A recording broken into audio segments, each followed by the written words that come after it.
does the subject of spirits or ghosts like come up in these conversations? Like people like ghosts and spirits still occupying the house? Well, it's funny you say that because people will say to me sometimes after they buy a house, hey, Kath, you need to know what's going on in this house. And they're never afraid, but it just, I've been doing this now for 17 years. So I do run across this. It does happen.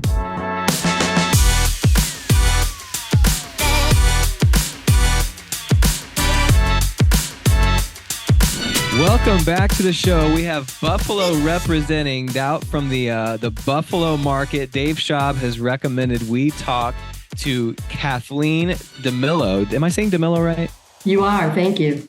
Kathleen Dimillo. She goes by Kathy. She's got a phenomenal story. Her family helped develop Western New York, and we're going to dig into her story and a couple of really cool tidbits that are pretty unique when it comes to selling houses. Thanks for joining us. Thank you. So you have come from a family of developers. Your father was the first big apartment builder. You were telling me in the pre-show that he's seen a need, right? There was a need for apartments. Tell me about that. So originally my dad's business was a plumbing business, and he started from a small workshop with he and his father. And he had bought a lot of land, and he has a lot of insight, as a lot of developers do. So he bought some land. Harrison Radiator is a big factory here in Lockport. They have a lot of young engineers at the time that would come and not stay very long. So he made a decision to build a 24-unit apartment building, which really wasn't something that was heard of around here. So he was the first one in Western New York, and he actually built 3. Oh, wow. And I'm sure that paid off. You said he bought a lot of land. Was that just as like an investment? He didn't know what he was going to do with it? No, I had no idea what he was going to do with it. If you want to get into the patio homes, that's a fun story about the land. Yeah, tell me about it. So my dad, as all developers are, they see a need and they time it and they do it well. They just have a knack for it. So my dad bought a putt-putt with a par 3 golf course. Okay. Knowing that one day he would want to build patio homes. He had a home in Florida, and they were big down in Florida, but really not up here. So he bought a putt-putt probably in the 70s. And I worked there every summer. My aunt was the manager. We had a putt-putt and a par 3. Oh, that's Eventually, great. he ended that, and he built a patio home development, which really took off.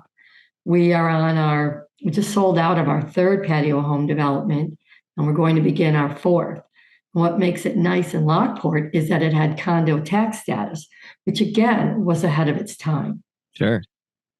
So you were working at the putt-putt course. That was your first job? That was fun. Yeah. I bet it was. Summers. I bet you have some great memories growing up there. Oh, yeah, there. good times. But your dad, the entrepreneur that was in real estate, it seems like that was what gave you the passion for real estate, and you got into it, but then got out of it and came back to residential real estate when you were 42. And now flash forward to today, you're #1 in Niagara County for last year. And so things are working out for you. It seems like you're getting pretty good at this. So I never really left real estate. I managed all my dad's properties. So I managed the 324 units. He had also bought a bunch of land in Lockport, and he had like 12 duplexes that I managed. Yeah. So I had my 4 children, and I was 42, and my husband said, "What are you going to do?" And I said, I'm good. I'm happy. Everything's good. He said, "No, you're not. You're not good. You got to do more." And that's when my dad said, "Now you've got to get into real estate. You've got to become a realtor, and then you can, take care of all of our other needs." Oh, that's great. So that's what got you into it. Yeah. Well, tell me, there's a quote here that's interesting to me, and I want to hear about this dynamic because you guys, you're definitely a football city. You said when the Bills are winning, everything stops. No open houses even. So tell me what that means. Like you can try, but when the Bills are winning, Buffalo, Lockport, Niagara County, Erie County, we are a strong, you know about our mafia, you know Yeah. about our pre-games, you know, you've heard about it. We're a Yeah. strong community when it comes to our football team. So January, we had a trifecta. It's January coming off of the holidays. The weather was awful and the Bills were winning. So when the Bills are winning, and actually during the year when the season begins, never have an open house on a Bills game. You can do it if you want to. Yeah. You're really not going to get anything. Yeah. You're wasting your time. And Okay. it's true. My opinion, it's true. Now, if the Bills are losing, is it still the same thing, or are people like so fed up that they're just like, I gotta get out and see this open house? No, Still, yeah, it doesn't matter. Yeah. no, no. Well, I mean, if nothing more, just from the news when the Bills are playing, we see the kind of snowfall that comes and the kind of weather that you get out there. How do you navigate that and sell homes? Is it way more aggressive in the winter where like sales just fall off? Do you do more virtual tours? What does that look like? No, there's no virtual tours. We really just go out there and do our job. But right now it's January 31. It's about 40 outside. There's no snow. It feels like spring. And I Yeah. have 3 listings coming up this week. But prior to that, it was really, really quiet. We were shut down. We were pretty much shut down. But in Yeah. the winter, we go out, we show houses, we do it. Tell me what happened post COVID in the Buffalo market. Like, and I'll give you an example. Like in Indianapolis, Indianapolis was still very affordable living during 2021 till now. They kind of caught up to similar cities like Charlotte, Columbus, maybe even Nashville. What's the market like in Buffalo, and what's happened since the shutdown in 2020? So when COVID hit, of course, we were paralyzed. You know, what's going to happen? I sold so much business. It was crazy, crazy, crazy. We thought it was going to end. It didn't end. It Yeah. never ended. It just grew and snowballed. It just snowballed. It was amazing. So the 2022 was great. yeah. 2023, a little bit down because of the interest rates. But finally, 2022, we settled down. I'm sorry, 2023 slowed down. Sales were down a little bit. But 2022, up until then, it was on fire. As you're talking to buyers and sellers right now in this market, anticipating this coming year, what does that conversation look like as you're preparing them for home values? Because the discussion is, even if interest rates, which we all believe will come down, that doesn't mean the cost of the home will. In fact, some people think that will impact the cost of the home and it make it go up. So how are you navigating those conversations? So, in reality, last week I put 2 offers together for clients, one in Lockport, Niagara County, one in Erie County in North Buffalo. Both of them had 15 offers. Our inventory is low. We're just low. People have not put their toe in the market yet, but the market is amazing and we're starving for houses. It's going to be great because people are realizing with interest rates going up and home prices coming down, it's going to be a good marriage. They can actually get into the house and not overpay. Well, you've got some great conversations that you've had with your clients. I've been privy to a couple of them. In fact, you've got one client that I really want to get to because a few years ago you ran into someone who happens to be a psychic medium, and so now you've actually been working with this person, and it's impacting your real estate sales. So. I know this is one of those things where Bobby in the pre-show asked, "Hey, is there any interesting thing that you do that's different than other people when it comes to real estate?" And I got to say, this is a first for us. So, how did this come about? So I had a woman call me. She wanted to see a house. And I always have my clients pre-approved before I walk out the door. It was my own listing. She said, I'm going to buy this house. I said, but you're not pre-approved yet. I'm really hesitant to show you. She said, Kathy, just come meet with me. And I never do that. I never do that, Remington. So I met her at the house and she said, your grandfather's with you. And I said, no. So she started to go into it a little bit. She said, he's this, he's wearing this, he's this. So I said, okay. So I showed her the house, and she eventually did buy the house. She said, I told you I would buy the house. So then she explained to me about her ability to to see things. And she said, I didn't always know that I had this, but I do have it.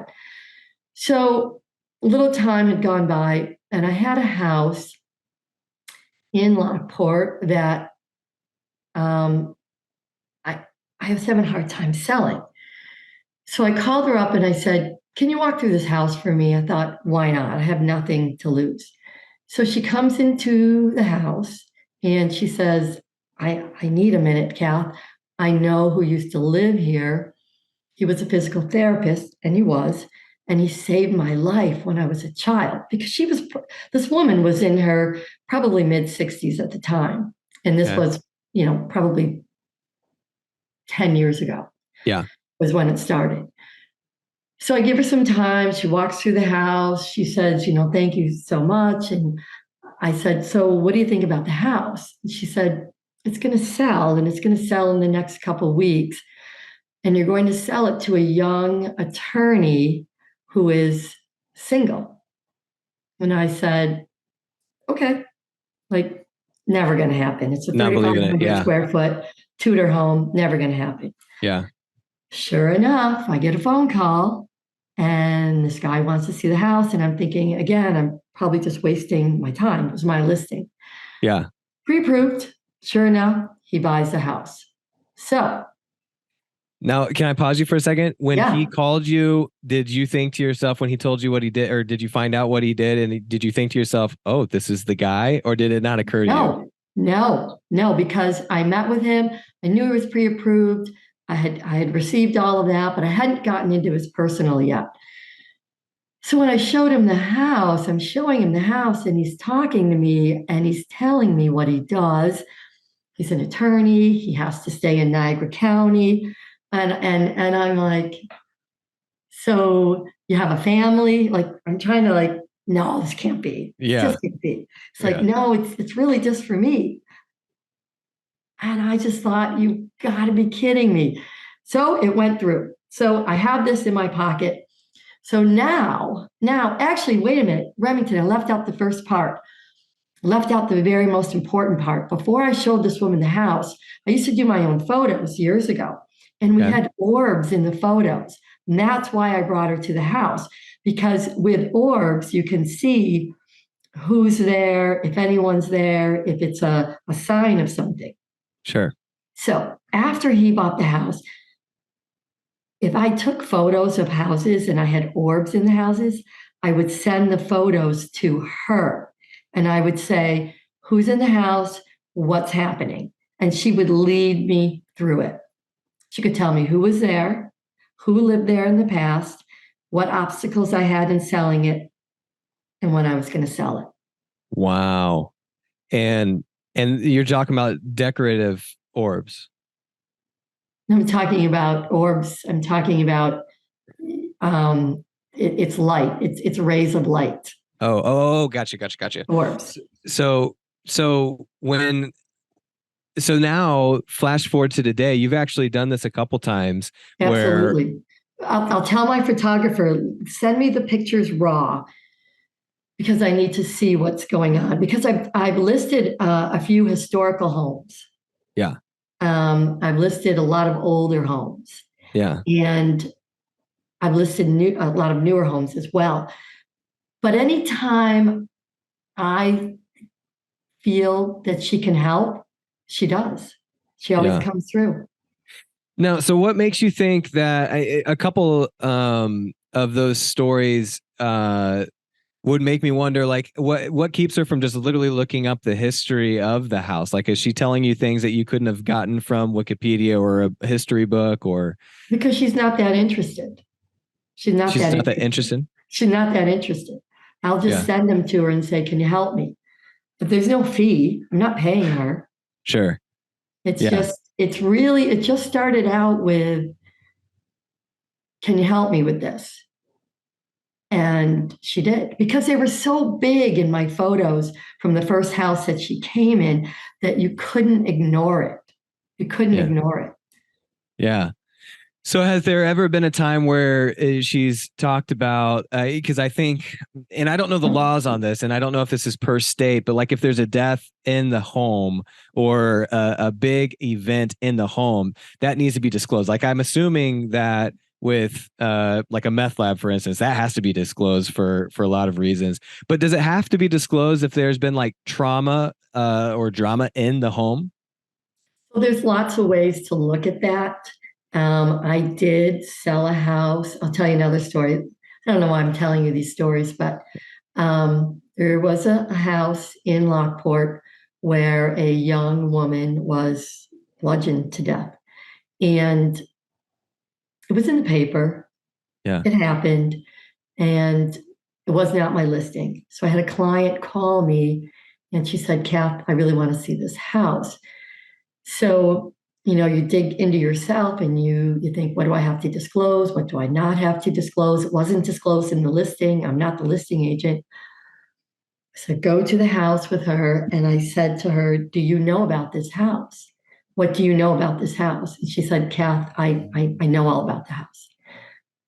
So we walk in the house, we walk through the house, and she says, I have a really good feeling. I'm good. I'm going to buy this house.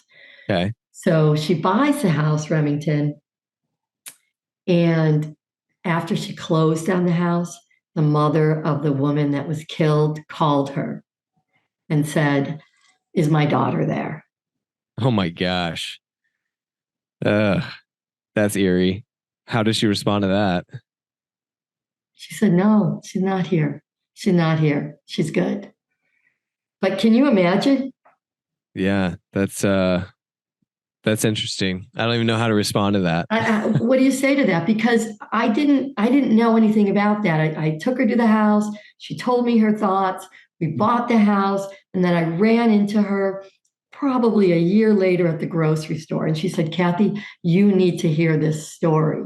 And I thought, "Oh my goodness, oh my goodness."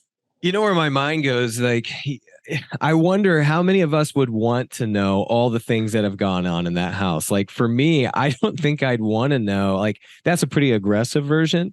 But even if it was like more minor things, like I'm the kind of person that I think that would mess with me if I had too much information about it. Is that something that you run into with when you're when you call your friend who's the psychic? Like, is there times where you leave things out because it's not necessarily that they know that?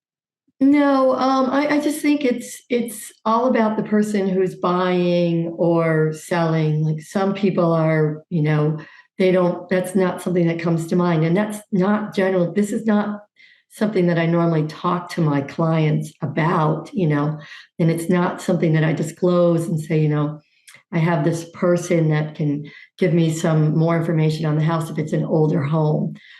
So it just depends. Like nobody has ever asked me, how do we find out about whatever? Right. Nobody really asks. It's kind of funny because they don't ask. But if I'm really what usually happens is if in my photos something comes through, that's when I seek more information. And that's And it. what's the majority of the time when you're seeking that information? What do you use that for? Just so I'm clarifying, you're trying to find out more information about the history of the home. Yeah, and it's normally only my listings. It's my listings, and I just want to know if there's something actually going on in the house or not. And really just for my Sure. own. No one's ever asked me except for that one house where the physical therapist had actually saved her life.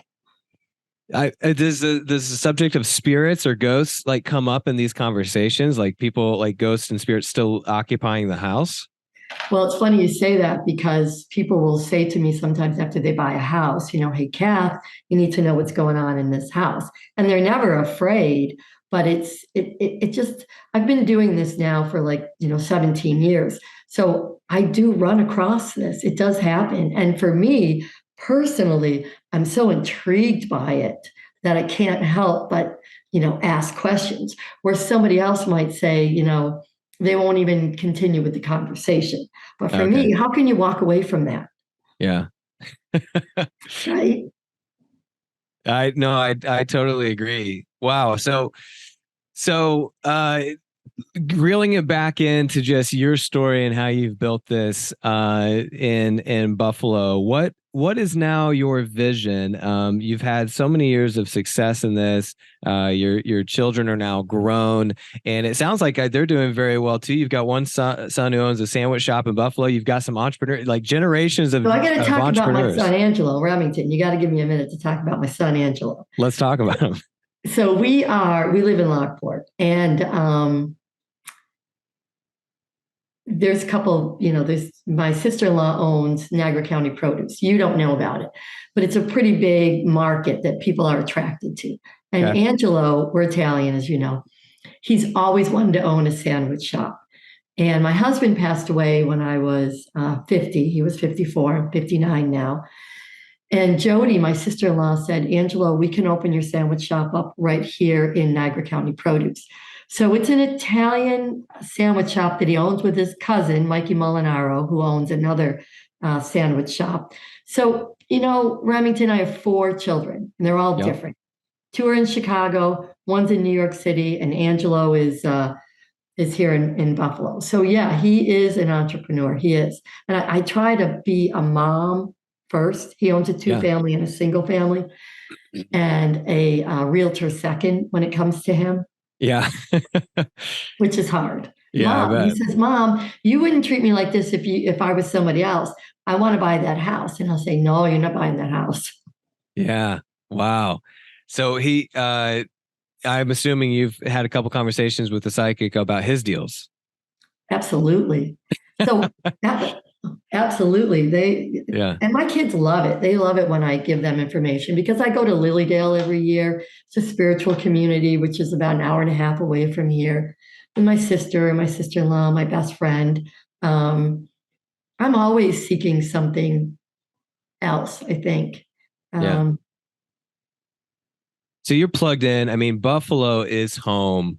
Um, if you had to sell in another market, what market would that be? so I need to go over to Europe. I want to be in Italy. Yeah. What is that? I don't know anything about the real estate in Europe and how that even works. Do they have traditional realtors like we do? What does that even look I'm like? not even sure, but if you ask me what I would want to do next, that's where I'd want to be. I'd take advantage of our ERA with the Hunt ERA and pop over to Europe. Really, why not? Yeah. And you go there often? I did until COVID, and we've not been since COVID. But I'm going to turning 60 this year, and my 4 children and we're going to pop over for sure. So the fascinating thing about Italy specifically, I've had a few friends that have been there the last couple of years. What they always come back, the conversation constantly comes back to how much they eat in Italy, specifically carbs and pasta and all that, and it doesn't mess with them. It doesn't make them fat or bloated.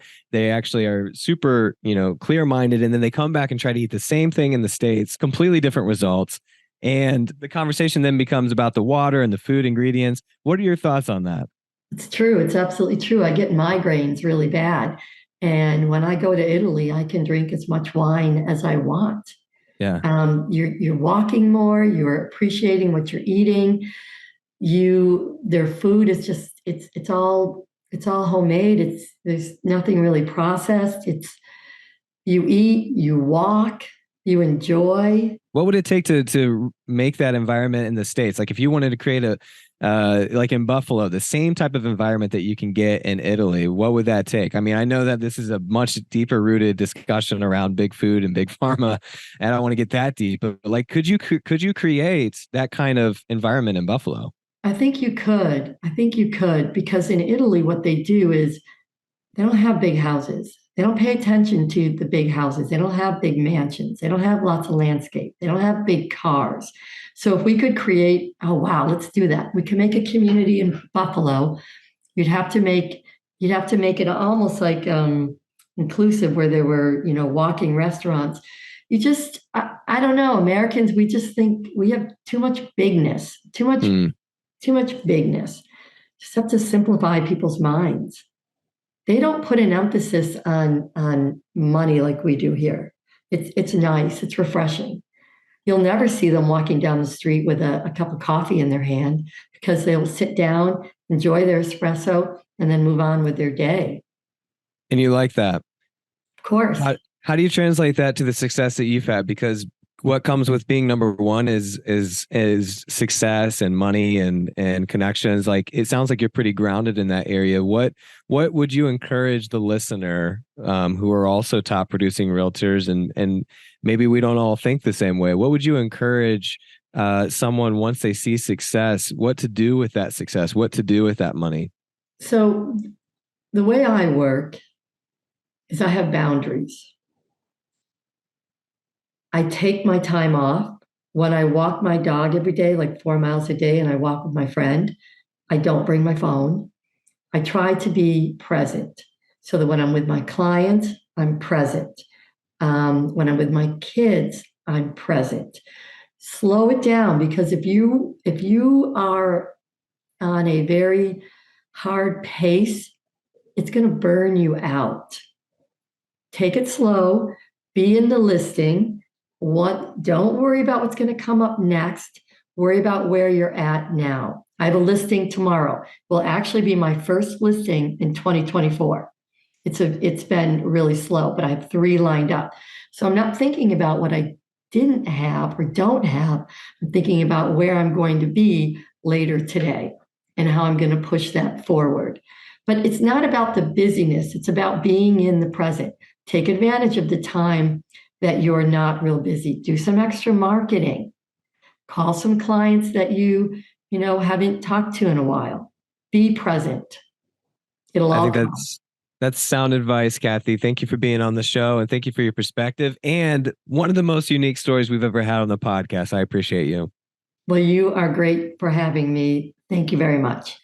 Join us next time. If you are interested in being a real producer publisher, check us out at realproducersmag.com and give us feedback on this show at podcast@realproducersmag.com, a new email address we created just for you. Nominations, anything that we can do better or focus on, or just people you think we should talk to, podcast@realproducersmag.com. Thanks again.